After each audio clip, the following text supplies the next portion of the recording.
And when you really support the body often quite likes it, and it like wakes up, just like your example is. It's like, oh, okay, oh, let's absorb some iron then, sure. Let's see what I need to do.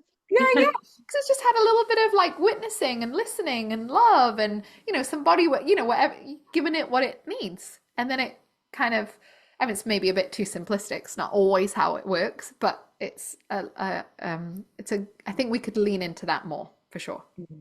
In my mind, I have this vision of some of the cells in my body sitting back on a sun lounger smoking a fag. Like I'm on my tea break. I'm not needed right now. And it's when you start waking them up and you're like, I need you, that then they kick in.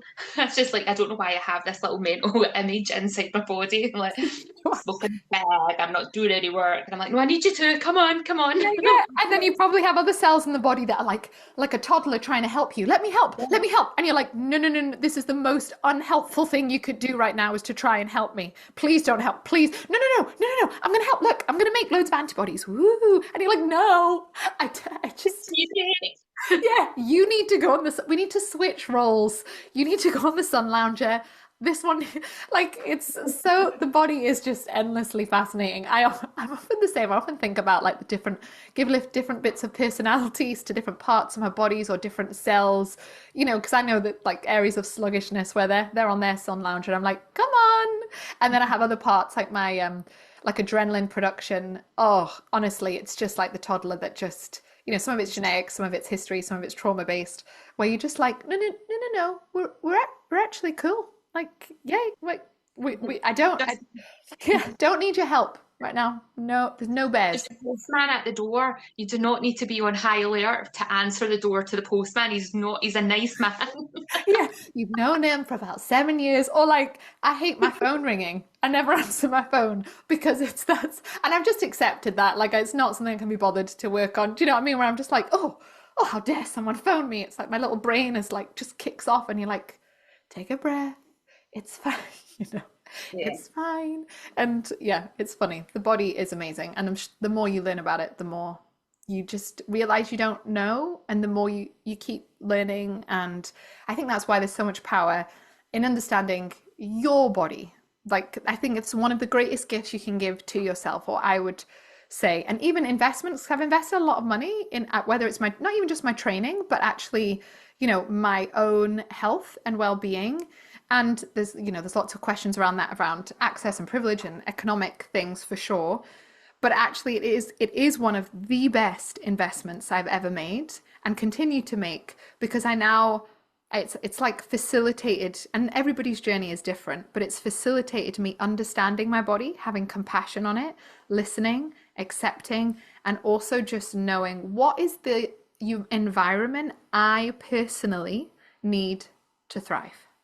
What is that? And that looks different for you. It looks different for, what is this? What do I need? If we're thinking about it like a plant, how much sun, how much rain, how much soil, how much like flower friends, all the environmental, like what do I need to really thrive? Not generically, not based on what Instagram says or what Pinterest says, based on me. And that is such a gift. I think that I've been able to give to myself and others, that you can give to yourself of, okay, what's the environment set up that I need internally, externally? What is going to help me? Where can I just ignore stuff because I know it's not for me, it's not what I need, where, all of these kinds of things.